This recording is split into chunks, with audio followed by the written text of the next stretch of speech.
क्या भारत का रुपया सचमुच गिर गया है?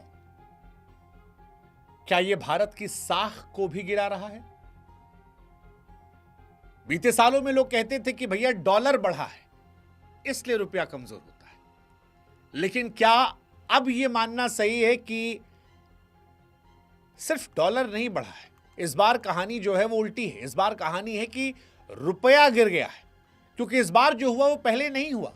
इस बार कहानी सिर्फ डॉलर की नहीं है, कहानी यूरो की है, पाउंड की है, येन की है, युआन की है और उस सच की है जो रुपए को लेकर नीर और रीर ने बयां तो किया था, लेकिन किसी ने ध्यान नहीं दिया। पिछले हफ्ते जब रुपया $1 के मुकाबले 89.46 पर बंद हुआ, 89.46, तो हेडलाइन बनी कि डॉलर के सामने रुपए गिरावट थी। लेकिन किसी ने यह पूछा नहीं कि यह गिरावट सिर्फ डॉलर के सामने थी या फिर यूरो, पाउंड और यहां तक कि जापानी येन के मुकाबले भी भारत का रुपया बहुत ज्यादा गिरा।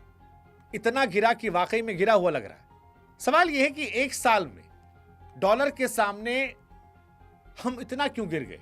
एक साल पहले 84.49, इस बार 89.46। यूरो के सामने तो और बुरे हाल थे, 89.12 से 103.63। पाउंड के खिलाफ गिरावट डॉलर ज्यादा तेज है। यानी कहानी यह है कि डॉलर मजबूत होने वाली थ्योरी इस बार नहीं है, इस बार रुपए के कमजोर होने वाली कहानी है। हालांकि पैसों की बात चल रही है, इंपॉर्टेंट इशू है, तो आप में से बहुत सारे लोग ऐसे होंगे जो शायद वीडियो स्किप करना चाहते होंगे। होता है, फिर यही लोग कहते हैं कि महंगाई, बेरोजगारी पर बात क्यों नहीं करते, क्योंकि आप सुनते नहीं। उम्मीद करूंगा कि आप में से लोग सुनेंगे भी, समझेंगे भी, साझा भी करेंगे, तभी संवाद करने में मजा आएगा, क्योंकि दो तरफा रिश्ता है हमारा आपका। और आज जब रुपए के गिरने की हम बात कर रहे हैं तो यह सवाल पूछना जरूरी है कि यह गिरावट सिर्फ नॉमिनल है या फिर नंबरों का खेल है या रियल है। अगर रियल है तो बदलाव कैसे आया? क्या आरबीआई पहले की तरह रुपए को बचाने के लिए बाजार में कूदेगा? पहले जो गिरावटें होती थीं वो अक्सर डॉलर की मजबूती की वजह से कही जाती थी, लेकिन इस बार कहानी अलग है। क्या यह सस्ता रुपया अंतर्राष्ट्रीय बाजार में हमें मजबूत बनाएगा या हमारी अर्थव्यवस्था को कमजोर, बहुत बहुत बहुत ज्यादा कमजोर कर देगा? आज इस वीडियो में ये सारी बातें हम समझेंगे। इनको समझने के लिए हम उन दो शब्दों को भी समझेंगे जिनका नाम जितना कठिन लगता है मतलब उतना आसान है। नाम है नीर और रीर। ये दोनों इंडेक्स रुपए की सेहत का असली मेडिकल टेस्ट है। लेकिन इधर हम जाएं उससे पहले हमारी आपसे गुजारिश है कि हमारे व्हाट्सएप चैनल से आप जरूर जुड़िएगा, ताकि ये वीडियोस आपके व्हाट्सएप तक पहुंच जाए, आप आसानी से देख सकें। लिंक हमने डिस्क्रिप्शन में, कमेंट सेक्शन में दे रखा है, जुड़िएगा जरूर, ताकत हमारी मजबूत कीजिएगा। अब बात करते हैं नीर और रीर की। नीर यानी नॉमिनल इफेक्टिव एक्सचेंज रेट, एक ऐसा इंडेक्स जो ये बताता है कि रुपया दुनिया की 40 सबसे महत्वपूर्ण मुद्राओं की टोकरी के मुकाबले कैसा प्रदर्शन कर रहा है। जैसे सीपीआई बताता है कि महंगाई कितनी बढ़ी, वैसे ही नीर बताता है कि रुपया 2015-16 के बेस ईयर के मुकाबले आज कितना मजबूत है या कमजोर है।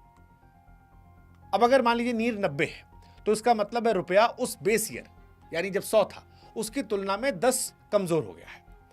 यह सिर्फ डॉलर के खिलाफ नहीं बल्कि भारत के पूरे वैश्विक व्यापार के पैमानों पर रुपए की ताकत को मापता है। यही वजह है कि जब नीर बड़े गिरावट की संकेत देता है तो समझना जरूरी है। यही संकेत उसने 2025 में दिए हैं, साफ, तेज, पहले के मुकाबले अलग। जनवरी 2022 से जनवरी 2025 के बीच में नीर में गिरावट 3.4 की थी, यानी 93.94 से 90.75 तक एक तरह की स्थिरता थी। लेकिन 2025 में वही इंडेक्स में 9 महीनों में धड़ाम से गिरावट आई है और अब 84.58 हो गया है। यह गिरावट यह बताती है कि रुपया हमारा जो है वो डॉलर के खिलाफ नहीं बल्कि वैश्विक मंच पर दुनिया की 40 प्रमुख करेंसियों के सामने कमजोर हो रहा है। और यह वास्तविक कमजोरी है, ना कि बाजार की क्षणिक हलचल। लेकिन असली तस्वीर जो है वो रीर दिखाता है, रियल इफेक्टिव एक्सचेंज रेट। इसे आप रुपए का सच कह सकते हैं, क्योंकि यह सिर्फ विनिमय दर नहीं बल्कि देशों की महंगाई का फर्क जोड़कर बताता है।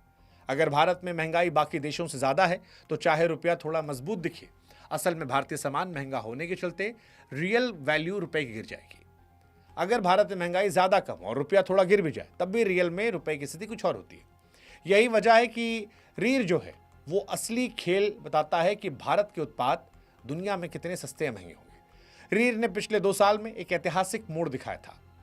नवंबर 2024 में रीर 108.06 था। मतलब रुपया दुनिया के मुकाबले इतिहास में सबसे ज्यादा ओवर वैल्यूड था।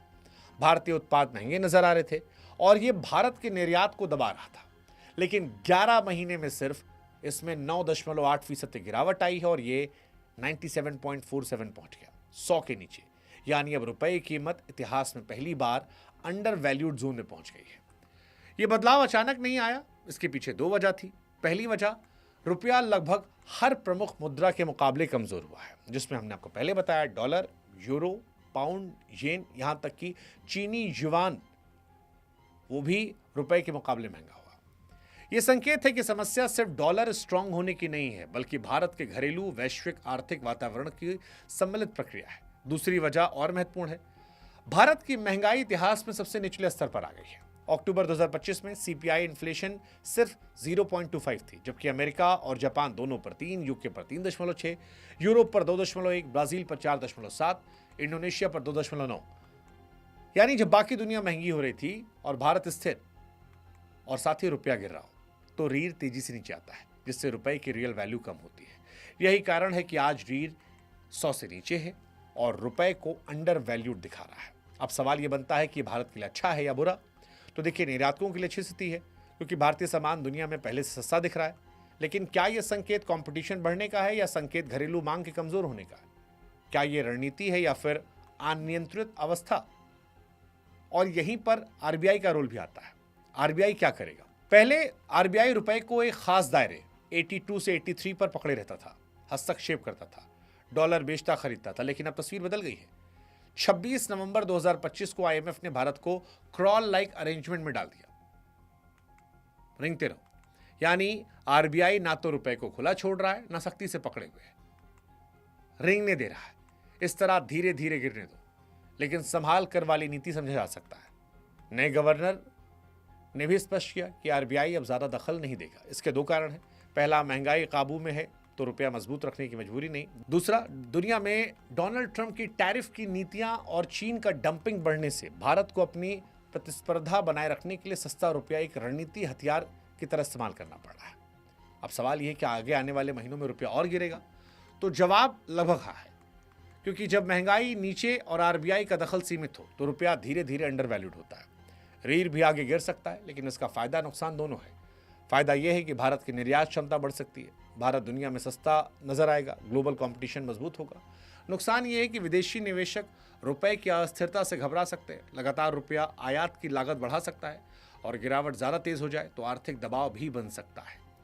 अंतिम सवाल, क्या यह गिरावट संकट है या फिर अवसर? क्या यह रुपए के इतिहास का मोड़ है या फिर एक अस्थायी हिचकी? क्या यह भारत को मजबूत बनाएगा या अंदर से कमजोर?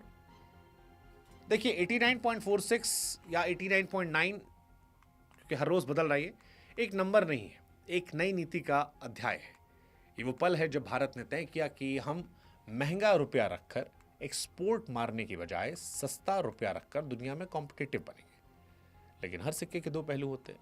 सस्ता रुपया हमें मजबूत बना सकता है, पर बहुत ज्यादा सस्ता रुपया हमारी अर्थव्यवस्था को भी कमजोर कर सकता है।